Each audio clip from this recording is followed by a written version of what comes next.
So grateful to be out here, the nature, the birds, the green trees, the oxygen, just a just a vibe of being out and about in nature. You know, the ages between 16 to 30, I would say 15 to 30, these are really critical years for a man, and it's completely different for a woman. It's that black and white. See, I realized early on in my life, even though at that time my father was not sick and he didn't have Parkinson's, but I had a good 15 years with him. Before, from the time I was born to the time I turned 15, and I saw the onset of Parkinson's.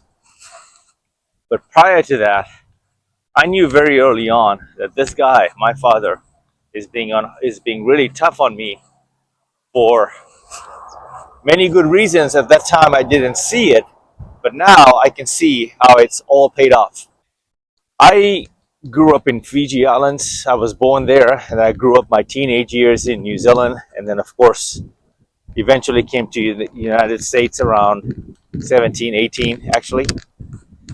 And I turned 18 on the plane, I think, or 17, I can't remember.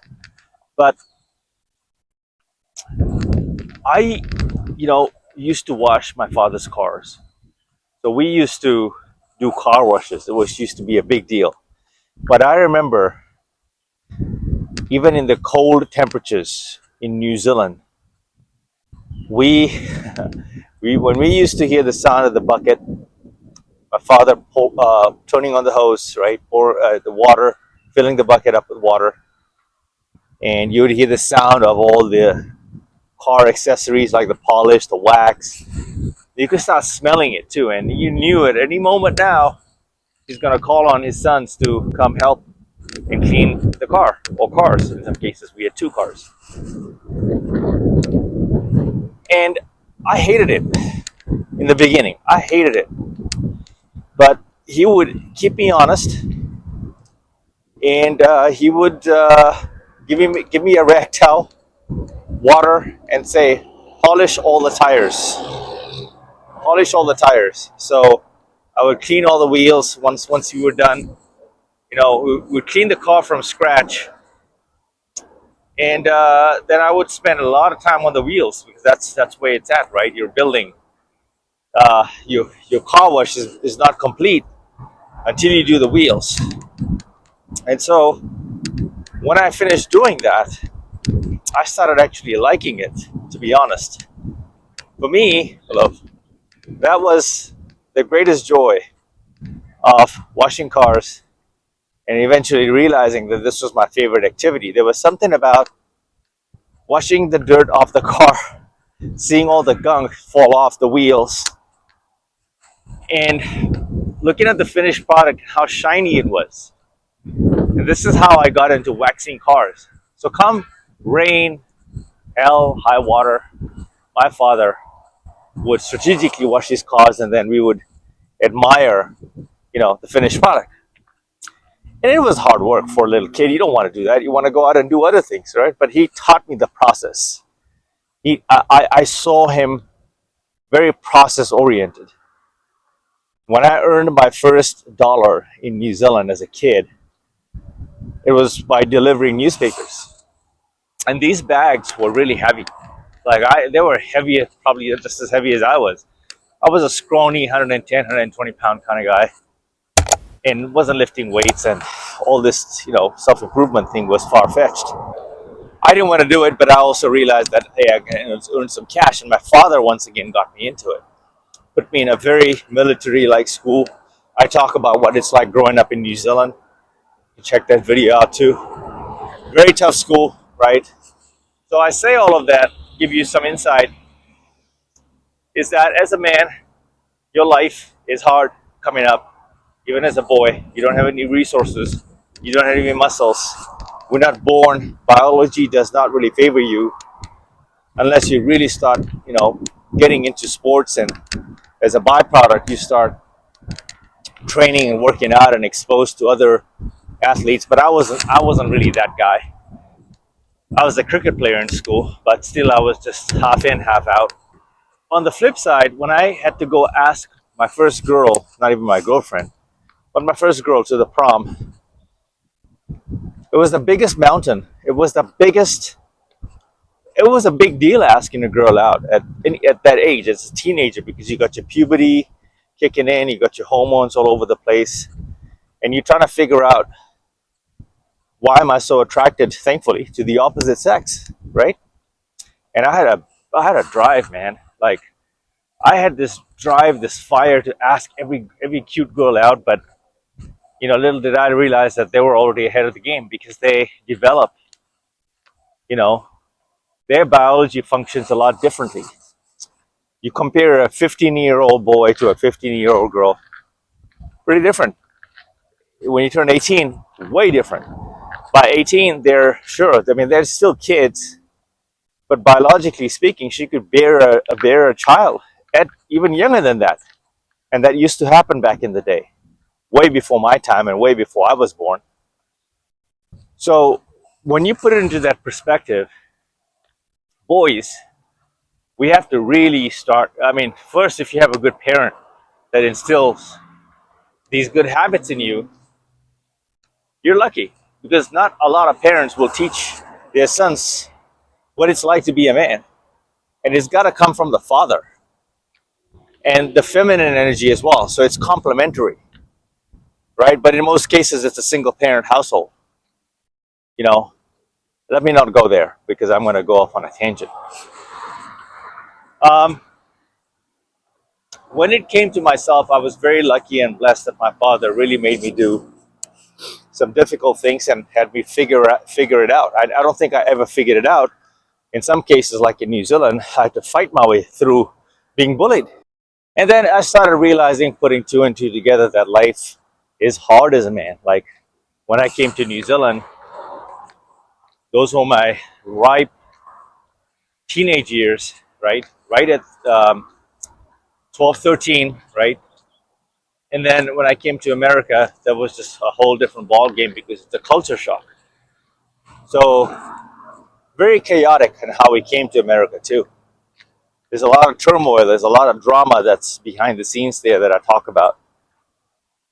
Some really bad decisions my mother made that, I paid the price for it. But we're here. And when we got to America, my father was on the decline anyway. So the Parkinson's has really kicked in, So as hard as it is for young men being a man and growing up as a man, as a boy, it's also, you got to take into account the unseen circumstances, such as having one of your parents go down the way they did. Terminally ill conditions are uncommon, but very common when you hear my story. People just don't talk about it. And then, I don't have a relationship with my mother. It's for the better. I think you're getting a sense of that. I don't celebrate Mother's Day. Doesn't mean much to me. Doesn't mean anything. So you could be in a position where you're very alone as a man, as a boy. And that's why you need other boys, other friends, other men. Men thrive off a community. Men thrive when they come together. And some of my greatest breakthroughs have come through hanging out with some of my best boys, my friends over time, through life.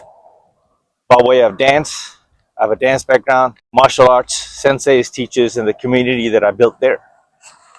These all shape it. Your life takes on a new life by being involved in sports and athletics. I'm sharing all of this with you is because I wish that I had my father in my life 15 to 20, even more than that, right? 20 and onwards. But that's not the case.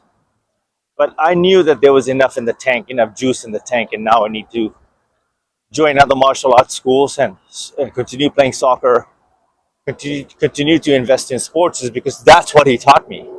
To be always active, to be always involved with in life, and always just stay fit and keep running and keep moving and try to aspire to be better, and all of those good advice I got from him. But when I look around, girls, they're ready made. They already have it made. They already have the beauty, they have the biology, and they blossom into a flower very early in life. So biology gives them everything up front. When I hear the argument that Men and women, we are the same. This whole equal thing, this is all social conditioning and engineering, and it's further hurting the boys, our young men of tomorrow, the future sons, future fathers, future husbands. We're not the same, guys.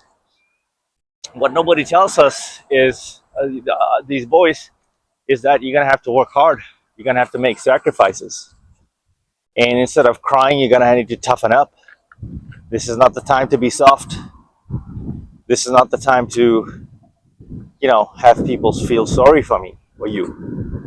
And this segues into the other big investment in our lives as guys, right? Like when we are buying our first car and when we need that car, we want the car, not just a hoopty. And I ended up getting a Civic as my first car. And I realized how hard back in the day it took me to save up working at McDonald's when I came to America and finally having 25 or 2800 cash to buy the Civic. It was an 88 hatchback Civic, 88 hatchback. Good timing because I have this now. You can see it. There you go. I have a C63S. That's my car. That's crazy, huh? I was just saying that and I made a loop.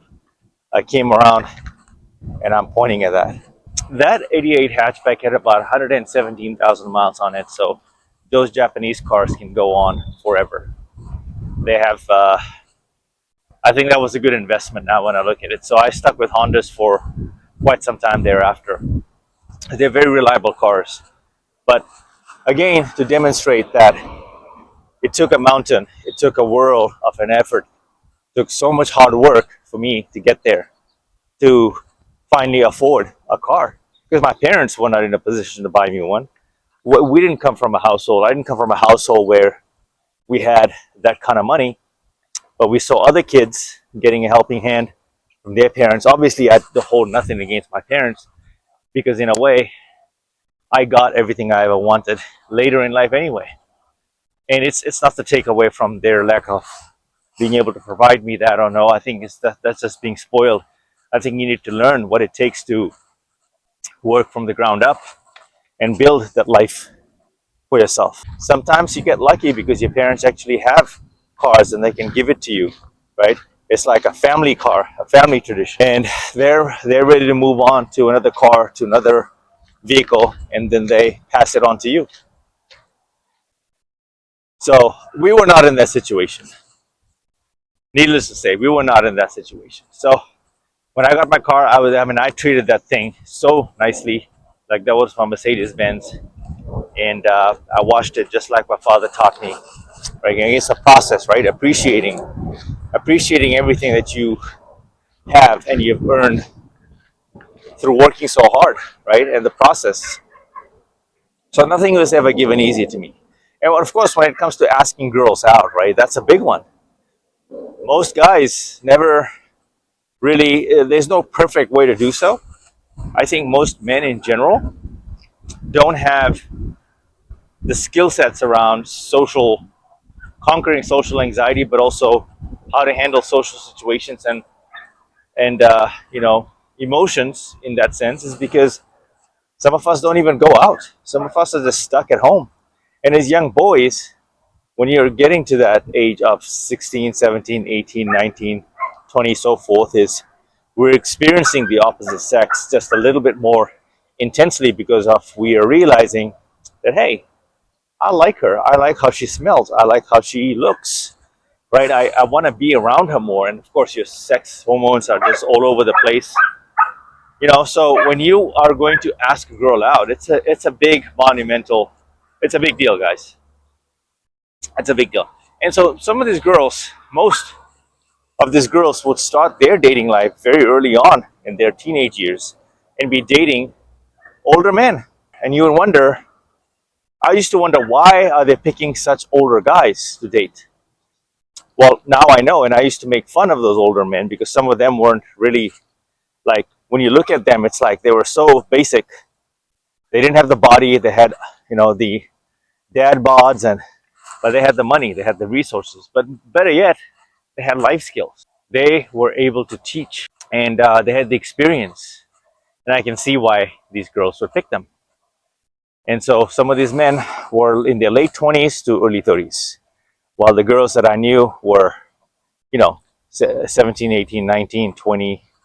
And so there was a big age gap always in these situationships. And so when you kind of look at the opposite sex, the opposite gender, they didn't have to do a whole lot. They got everything up front because of biology. They got biology up front. And so, guys, it works a little bit differently. When a woman goes from, like I said, 16, 18 to 28, a different journey versus a guy that goes through the journey. And by 30 is when we are actually starting to enter into that space of, resources, money, being able to provide, being able to do certain things. This is where life starts taking a turn for us as guys. And so we blossom a little later in life.